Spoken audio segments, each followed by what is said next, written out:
Hello student, कैसे हो? सब बढ़िया। अब मैं आपसे जो डिस्कस करने वाला हूँ उस मैटर के बारे में डिस्कस करना है कि अभी गवर्नमेंट ने 6 अक्टूबर को अपने को सिलेबस जो ऑमिट हुआ है उसके बारे में हमको बताया गया था कि इस तरह का एक सर्कुलर हुआ था। वो सर्कुलर था 6 अक्टूबर को था। इस सर्कुलर के अकॉर्डिंग आपका जो सिलेबस में उसमें से 30% सिलेबस ऑमिट हुआ है। वो जो 30% जो सिलेबस ऑमिट हुआ है, लेकिन उसने बहुत अच्छी तरह से लिखा है। ગુજરાતીમાં લખેલું છે, આ મુદ્દાઓનું શૈક્ષણિક જ્ઞાન શાળાઓ દ્વારા વિદ્યાર્થીઓને આપવાનું રહેશે, બરાબર? પરીક્ષામાં પૂછવાનું રહેશે નહીં, પરંતુ શાળાકીય કક્ષાએ આ જ્ઞાન છોકરાઓને વિદ્યાર્થીઓને આપવાનું રહેશે। એટલે हमने पोर्शन भरे दूर कर वही जो पोर्शन है वही दूर किया गया है, लेकिन वो पोर्शन आपको तैयार करना है। अब मैं आपको चैप्टर वाइज जो भी रिलेटेड पोर्शन है उसकी बात करता हूँ। तो हमारा जो सबसे पहला चैप्टर है सेट।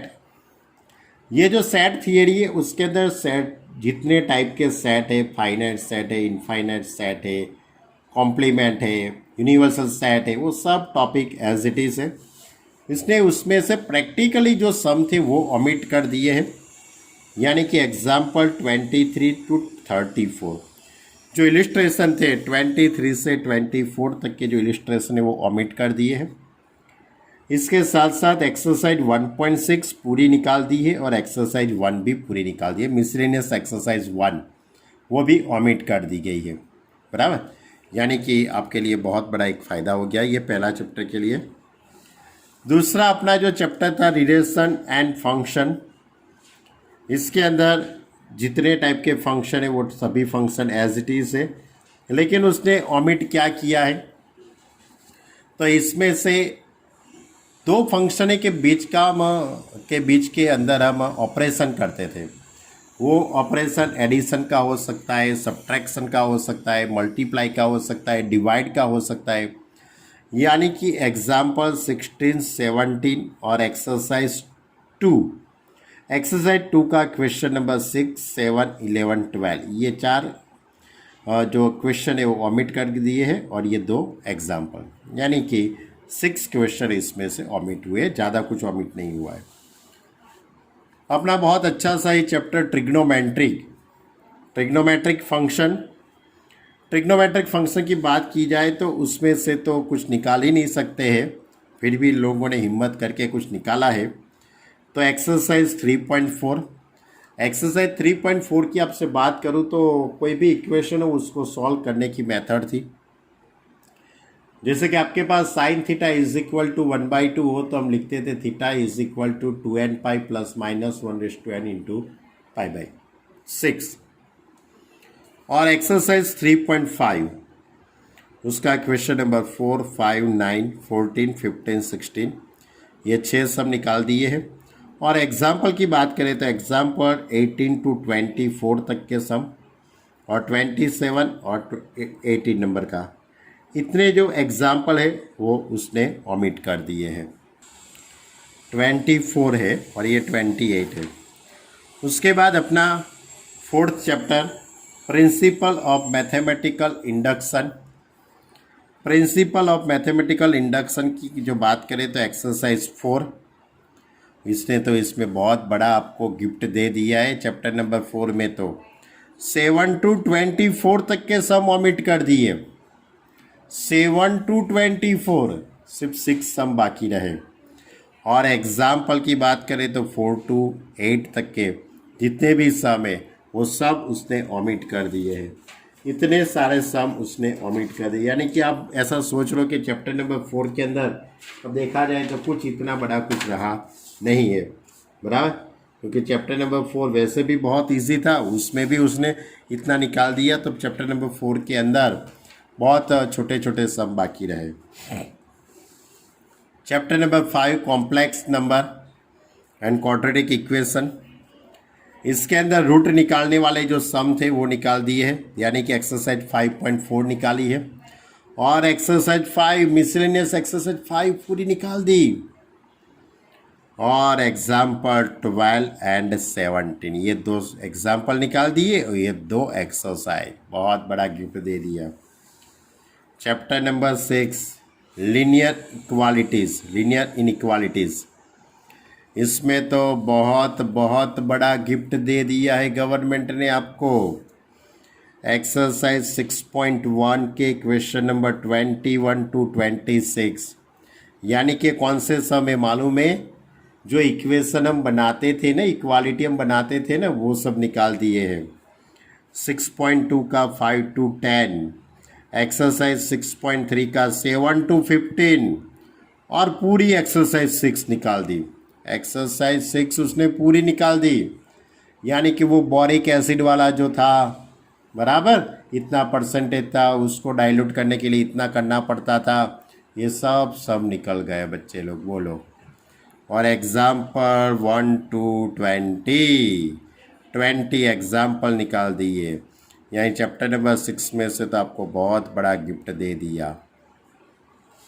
चलो chapter number 7 permutation and combination, अभी जो अपना ये चैप्टर चल रहा है वो, इसके अंदर उसने बहुत कुछ नहीं निकाला है, सिर्फ मिसलेनियस एक्सरसाइज 7 निकाल दी है।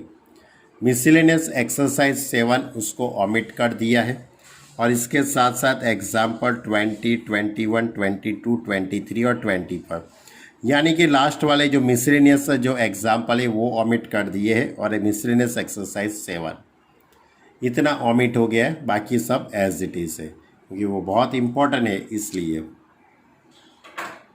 इसके बाद की बात करूँ chapter number 8 binomial theorems. Binomial theorems में उसने कुछ भी डिलीट नहीं किया है, पूरा चैप्टर करो भाई। Chapter number 9 sequence and series.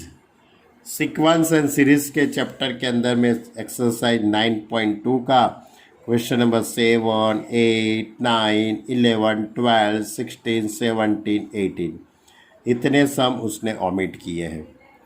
Exercise 9.3 में से क्वेश्चन नंबर 20 to 32, ओहो 12-13 सम उसमें से कट कर दिए। 9.4 का क्वेश्चन नंबर 2, 7, 8 इतने को ऑमिट कर दिए। एक्सरसाइज 9 पूरी निकाल दी, एक्सरसाइज 9 तो पूरी निकाल दी। और एग्जाम्पल 6 एंड 90 to 24 तक के भाई सीक्वेंस एंड सीरीज में भी उसने आपके लिए बहुत बड़ा काम कर दिया। देखो 9.2 का 7 से लेके 18, यानी 7, 8, 9, उसके बाद 10 है, 11, 12, 16, 17, 18, 9.3 का 20 to 32 क्वेश्चन, 9.4 का 2, 7, 8 और पूरी एक्सरसाइज मिसलेनियस एक्सरसाइज तो उड़ाड़ी दी है, बराबर। चलो भाई कुछ भी हो जाए, अपने को तो पूरा सिलेबस करना है, भले इन लोगों ने ऑमिट कर दिया है, लेकिन अपने को तो पूरा सिलेबस पढ़ना है। Chapter number 10 state line. State line का जो चैप्टर है उसमें से दो ही टॉपिक उसने ऑमिट किए हैं, 10.4 और 10.5, ये दो एक्सरसाइज निकाल दी है। बाकी एक्सरसाइज 10 का क्वेश्चन नंबर 6, 10, 12, 13, 15, 16 to 20, 20 to 24 इतने एक्सरसाइज 10 में से उसने ऑमिट किया है। और एग्जाम्पल 20 to 28 इतने एग्जाम्पल ऑमिट किए। उसके बाद 11 कॉनिक सेक्शन। कॉनिक सेक्शन के अंदर 4 टाइप के कॉनिक आते हैं, circle, hyperbola, parabola and ellipse. उसमें से उसने मिसलेनियस एक्सरसाइज 11 को ऑमिट की है। मिसलेनियस एक्सरसाइज 11 यानी कि उसके अंदर प्रैक्टिकली सम थे, वो निकाल दिए। और ये थे मिसलेनियस एग्जाम्पल 17, 18, 19, ये 3 सम भी प्रैक्टिकली सम है, वो निकाल दिए हैं। Chapter number 12 introduction of 3 dimensional geometry. ये चैप्टर वैसे भी बहुत छोटा था, उसने कुछ नहीं ऑमिट किया है। Chapter 13 limit and derivative.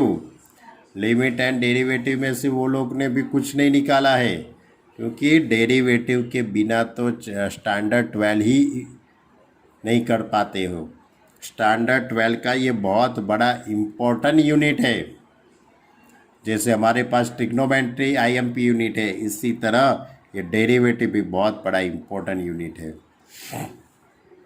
Chapter number 14 mathematical reasoning, उसमें भी उसने कुछ नहीं ऑमिट किया है, ये भी चैप्टर बहुत इजी है। चैप्टर नंबर 15 स्टेटिस्टिक्स में भी उसने कुछ ऑमिट नहीं किया है, पूरा एज इट इज़ लिखा है। और चैप्टर नंबर 16 प्रोबेबिलिटी के अंदर एक्सरसाइज 16.3 का क्वेश्चन 1 और एग्जाम्पल 9, 14, 16 से बहुत कम निकाला है, बराबर। तो ये सभी के चैप्टर में से जो भी ऑमिट किए हैं, सिर्फ मैंने आपको ये इसलिए बताया कि आप स्कूल की एग्ज़ाम के लिए तैयारी कर सको, इसलिए। वरना इसका मीनिंग आप ऐसा मत समझना कि ये सब पोर्शन हम नहीं करेंगे तो चलेगा, बराबर। ऐसा मत सोचना, आपको सभी चैप्टर, पूरे चैप्टर आपको तैयार करना पड़ेगा, क्योंकि आपकी जेडब्ल्यू की एग्ज़ाम या तो इन फ्यूचर आप जो भी एग्ज़ाम देने वाले हो वो 2022 में देने वाले हो, 22, 23, 24, यानी कि जेडब्ल्यू की एग्ज़ाम आप कभी भी दे सकते हो। और जेडब्ल्यू की एग्ज़ाम या तो कोई बाहर की कोई भी कॉम्पिटिटिव एग्ज़ाम के लिए जितने भी टॉपिक उसने ऑमिट किए वो सब ज़रूरी है तैयार करने के लिए। और मैंने पहला ही सर्कुलर नहीं पढ़ा, गवर्नमेंट ने भी ऐसा बोला है कि ये सब भी टॉपिक जो भी डिलीट किए वो सब भी टॉपिक स्कूल के अंदर आपको सॉल्व करना है, राइट। यानी कि स्कूल के अंदर सर पढ़ाएंगे ऐसा है, लेकिन स्कूल नहीं है तो आप यहाँ पे पढ़ते हो हमारे वहाँ पे, तो आपको पूरा चैप्टर पढ़ाया जाएगा। ये तो मैंने सिर्फ आपको इसलिए बताया कि आपकी स्कूल की जो भी एग्ज़ाम होगी इसके अंदर ये टॉपिक यानी कि ये जितने भी सम हैं वो सब सम नहीं पूछेंगे स्कूल में, बराबर। लेकिन आपको तैयार तो करना ही पड़ेगा। ओके स्टूडेंट, मेरी बात मालूम पड़ गई आपको, क्लियर। ये थे मेरे एक छोटी सी एक बात आपसे शेयर की है कि 30% जो सिलेबस जो ऑमिट हुआ है उसके बारे में, यानी कि 1 से 16 तक के चैप्टर के अंदर आपको इतना पोर्शन तैयार नहीं करना है स्कूल की एग्ज़ाम के लिए। ओके ओके स्टूडेंट, जो यदि नहीं मालूम पड़ता है तो आप मेरा कांटेक्ट करके भी मुझे बता सकते हो, सर ये डिलीटेड पोर्शन में आपको मालूम नहीं पड़ता है, बराबर। डिलीटेड पोर्शन यानी कि 30% जो गवर्नमेंट ने डिलीट किया है वो मैंने सब ये बताया है। ओके स्टूडेंट, अच्छी तरह से मालूम पड़ा होगा मेरी बात, लेकिन फिर से बताता हूँ आपको पूरा सिलेबस तैयार करना है। Okay okay student, bye, thank you sir, thank you, bye.